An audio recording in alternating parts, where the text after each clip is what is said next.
This is the Ohio Farm Bureau podcast. Thank you for watching, listening, wherever you might be. I'm Ty Higgins. Encouraging smart growth policies that simultaneously allow for economic and energy development opportunities and foster land use options that preserve Ohio's farmland is a top priority for Ohio Farm Bureau. To talk more about the literal landscape of real estate across Ohio, we bring in Andrew Wecker. He's lead attorney at Wright and Moore, specializing in landowner advocacy and rural development. Andy, welcome to the podcast. Good to see you. Good morning, Ty. It's great to be here. How are you? I'm doing awesome. I'm really curious to get your insights on this. What do you see happening as far as real estate in Ohio right now and into the future? Well, with what we're seeing at Wright and Moore and what we've been seeing is a lot of energy related development.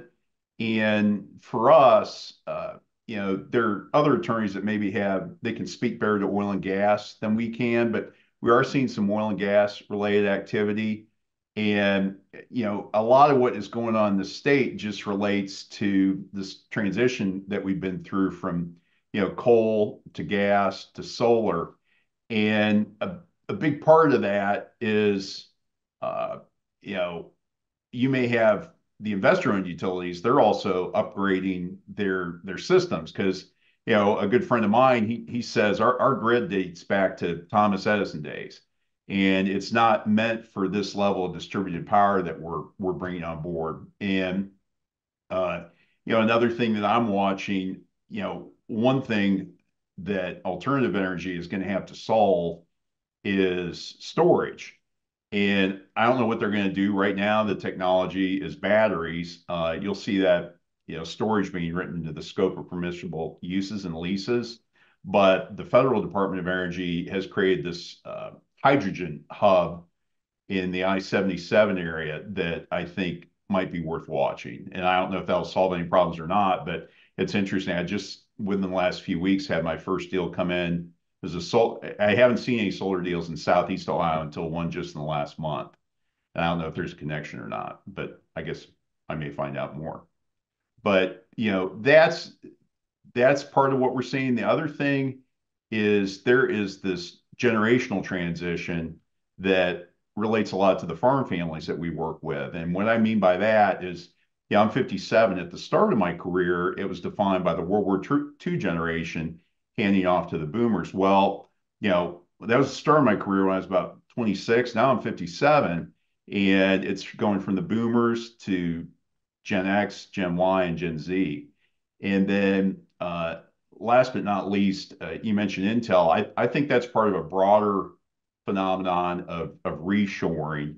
And, I saw maybe for the first time the other day the new Honda battery plant that's going up in Southwest Ohio.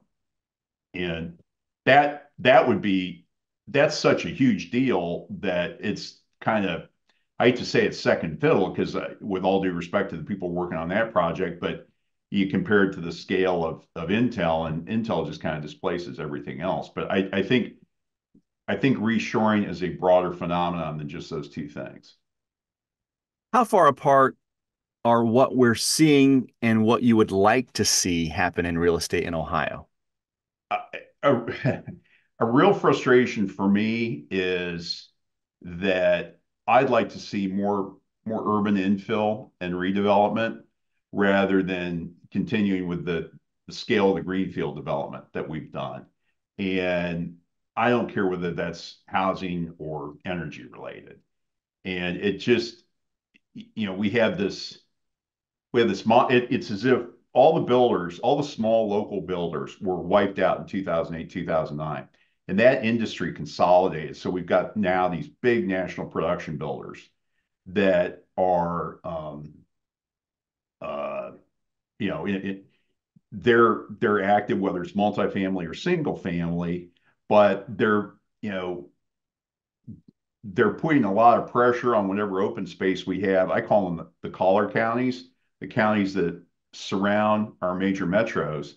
But, you talk to people a little further out, like you hear anecdotally someone say, I've got a lot of clients that they would love to go up that I-75 corridor for commercial development or industrial development, but there's nobody builds housing out there. and there's workforce questions. And um, I think that to me, when I when I think where we're at right now, like I heard the other day somebody was saying, 2020 is a dividing line. If you had everything set in terms of your housing before 2020, you're looking at maybe a $1,500 mortgage payment. Well, now, if you came in after that with what has happened with interest rates, you're looking at $3,000. And that instead of a combined income of $60,000, you need maybe $100,000 to cover that nut. And so, I'm kind of, we can build new spaces, but I really have to question whether we can afford to maintain existing infrastructure and build new infrastructure. And when I say infrastructure, that means anything from sanitary sewer and water to schools. And, so, I'm wondering if this is going to create an opportunity for some of our smaller communities to see better days for themselves, and whether that'll revive certain areas. And, uh, you know, in, like if you're in a small town and you've got good broadband service, and Bell Fountain and Logan County come to mind. They've got a community-driven broadband model where they build out a 200-mile fiber optic loop between Dublin and Bell Fountain.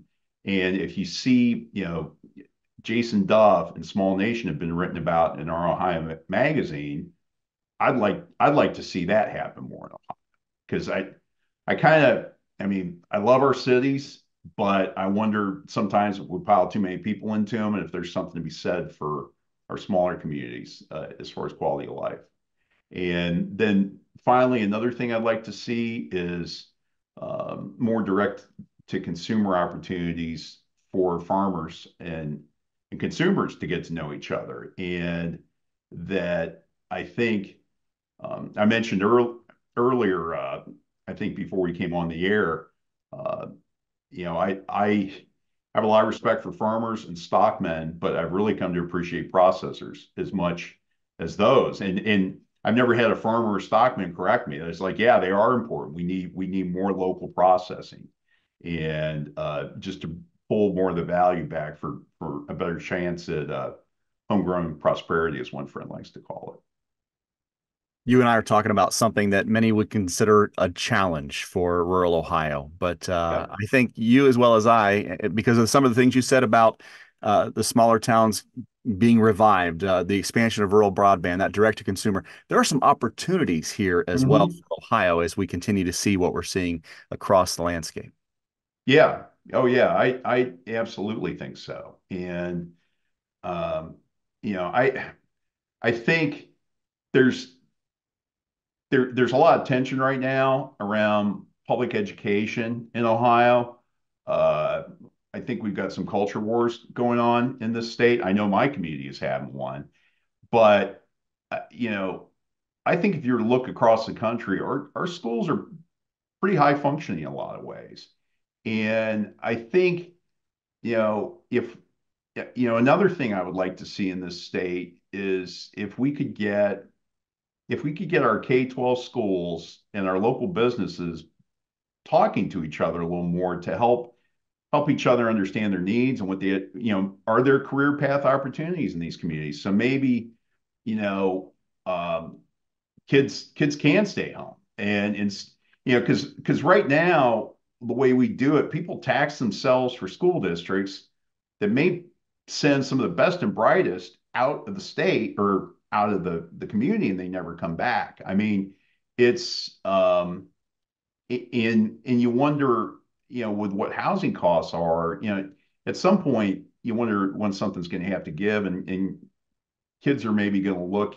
I see it right now. I mean, my first graduated in 2016. My youngest will graduate in 2026, and five of them with their classmates. And a lot of them are choosing different paths. They're going to career tech centers like a Delaware area career center, or they start out at a branch campus, and that's a little different than what I've maybe seen before. And um, but yeah, it'll take a while to sort through this, but I can see I go to the graduation parties, I see young people making different choices maybe than they have in the past. I mentioned at the onset how we have policy on land use, and we're really working with lawmakers and even those politicians at the local level to make sure that we find a right balance to maintain Ohio's agrarian heritage. Rural broadband is a priority issue of ours. Direct-to-consumer sales, something we Yeah. really focus on. You're really familiar with what we do here as an organization, and those who I love want, being a Farm Bureau member. we It's one of appreciate the that. best money I spent. Those who want to learn more or just about our priorities, you can find them online now. If you go to ohiofarmbureau.org, it's the Ohio Agriculture and Rural Communities Action Plan. Really lays out the marching orders that our members have given to us for 2024. As you look at this, Andy, and our organization, what are some of the things that stick out to you as some of the things that we do for our members there in the rural communities? You know, as someone, I mentioned I have 5 children, they all drive, and some of them are on their own now, but that means I'm intimately acquainted to keep our fleet on the road with any number of mechanics and paint and fender guys in my area. And um, I think, you could argue about the tactics of the Farm Bureau and how it's handled this at the national level, but I can't think of any organization that has done as much for right to work as the Farm Bureau has, and that's really important to keeping people in the field during harvest. It's really important for people getting to work to make that car last maybe another year, and you know, uh, it's a full range of things, and it's a lot of what I know about energy development comes from just reading the materials, but being active as a Farm Bureau member. And we all we all like to turn the lights on, but we don't all like to think about what makes that happen.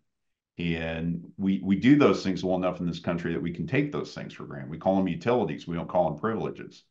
And but broadband is another one. I think that's been something that the Farm Bureau has been another leader on, because the investor owned model doesn't work in the outlying areas where a lot of our folks are. And so you need to look at it, a community driven model. If it's not a rural co-op of some sort, well, is your county and your municipalities willing to team up on something? And that is again, I use the phrase homegrown prosperity. That's something that we make happen for ourselves, because guess what? The rest of the world, they want to get their food, they want to get their energy and their building materials from rural areas. And then they don't want to think about us. And if it's going to be addressed, 9 times out of 10, we're going to have to address it. I'd say 95 times out of 100, we're going to have to address it ourselves. Great information as always from Andrew Wecker, lead attorney at Wright and Moore, specializing in landowner advocacy and rural development. Andy, thank you so much for taking time, and thanks for the insights. Hi, thank you for the opportunity, and keep up the good work. Great to see you. Find out how Nationwide Agribusiness can help you grow your business. Get to know the people with the experience and knowledge to help you. Whether you are looking to protect your farm or ranch from the ground up, or need someone who understands your changing commercial ag needs. Find out how to better manage the risks of your ag business, or how quickly you can get back to business.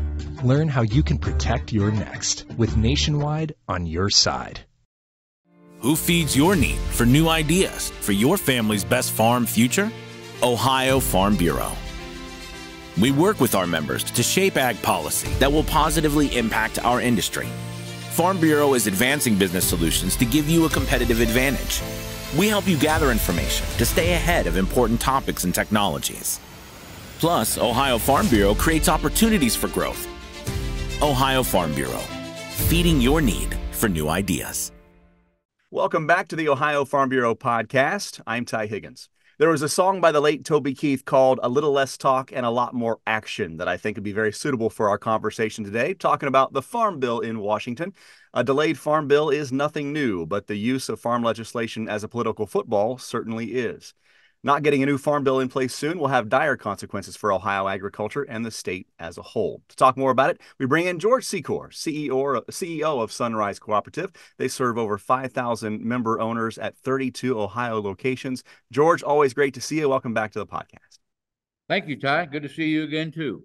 It seems like we've had this conversation, well, every 4 years, I guess we could say, when it comes to the Farm Bill, as we see expire every so often and we talk about a new one being in place.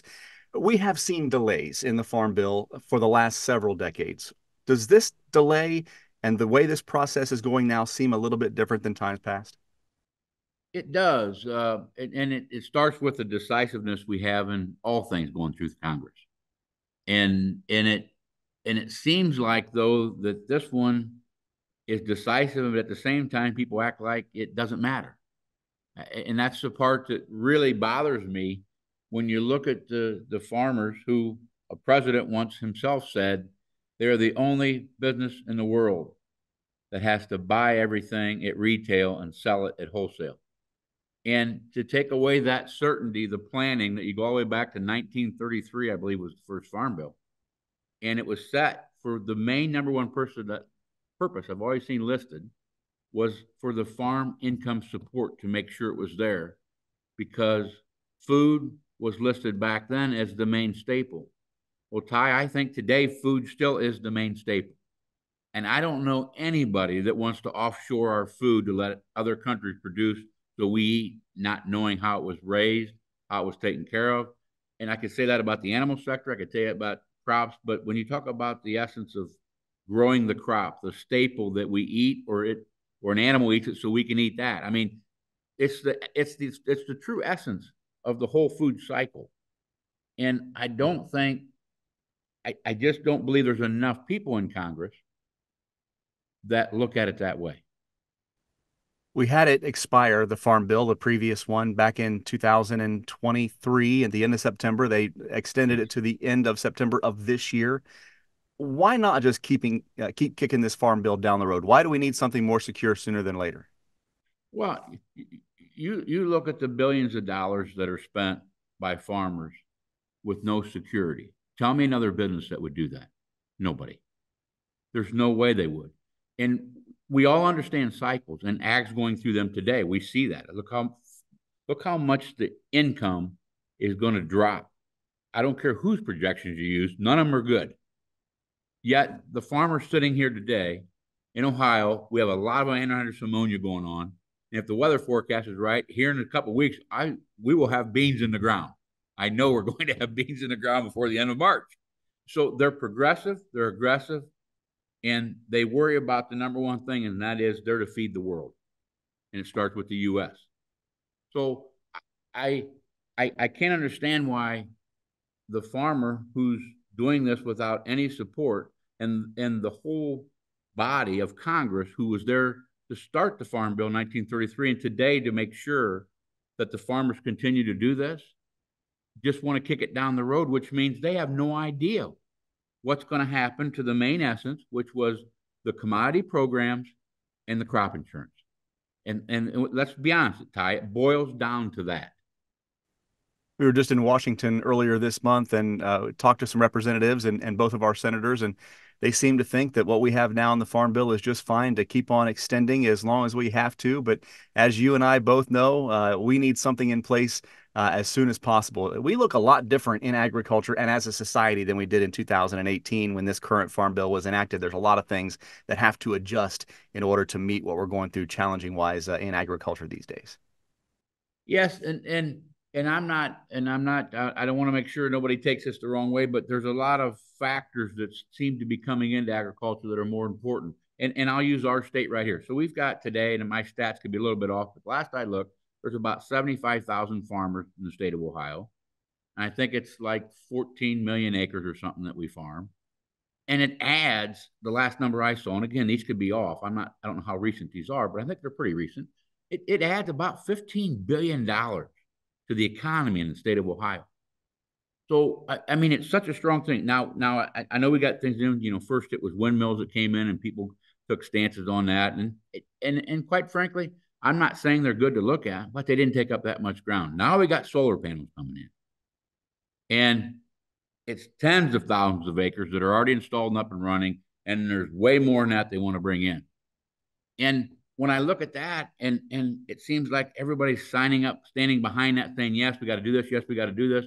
And I'm thinking, but that's taken away from the ground that we use to raise the food for the food security here in the United States. If we just had the same enthusiasm for our food acres we did for alternative energy acre, I think we'd be fine. But it's like everybody just assumes no matter what, when you walk in the grocery store, everything's going to be sitting there. Magically, it's just going to be there. And there's, what is it, 1% of the population's farming now?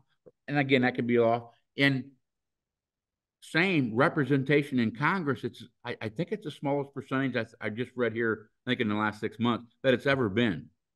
So we have a small population, we have a small representation, but they feed the world. And we're losing that linkage in there.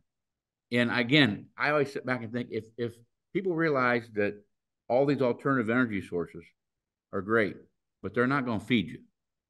So if we gave the same emphasis and importance to the things that are really important, number one, it should be food, as it started in 1933 to make sure we were dependent and we could feed our country.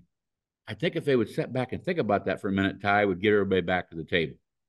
And I'm not going to pretend to know all the discussions and know, who's got to give what. I don't know. That's their job. That's not our job. That's their job. But we're out here doing it. The farmers are out here getting ready, spending all this money going to plant a crop. The least we could have is support from the Congress people to do their job and write a farm bill. Even if it's one we don't like, Ty, let's be honest. At least then the farmer knows, here is my support. To say we're just every year going to renew it, so what, they're going to spend billions of dollars just for a one-year renewal?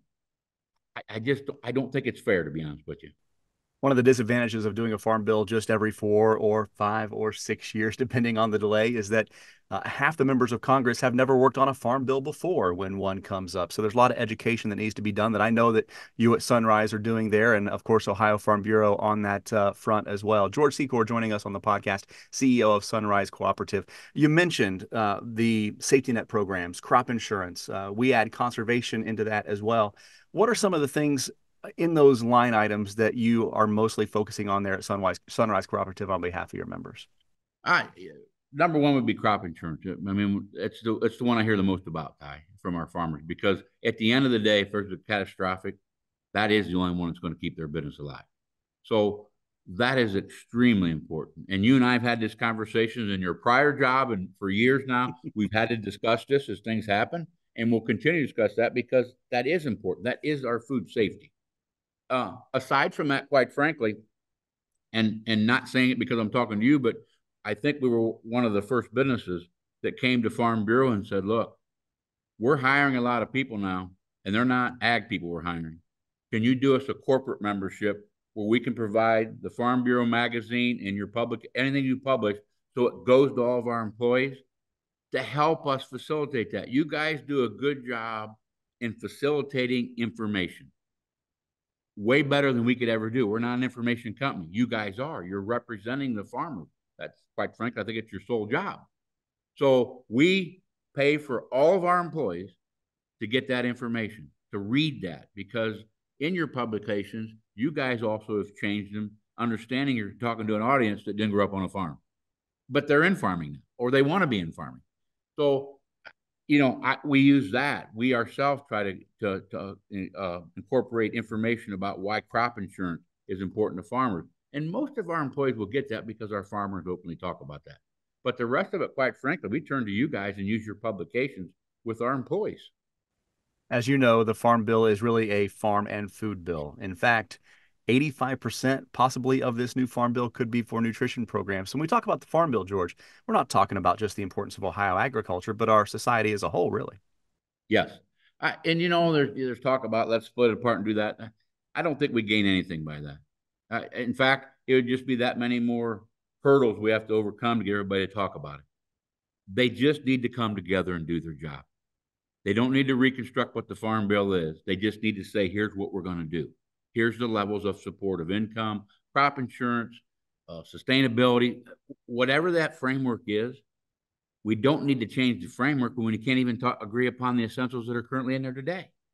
We have to come back to the table. We have to sit down. We've got three good people in Ohio here that are on that committee. We've got Senator Brown, we've got Congressman Miller, Congresswoman Brown. I mean, they're on the Ag Committee. We've got to get that back focused to come in and say, here's what the levels are going to be. I know this conversation will help galvanize your 5,000 member owners across Ohio. And of course, Farm Bureau reaching out to our members, constantly asking them to beat that farm bill drum so we can get something in here before we get into a very busy election season later on this year. George Secor, CEO of Sunrise Cooperative, really appreciate your time and thanks for the insights. Thank you, Ty, for the invite. Good talking to you again.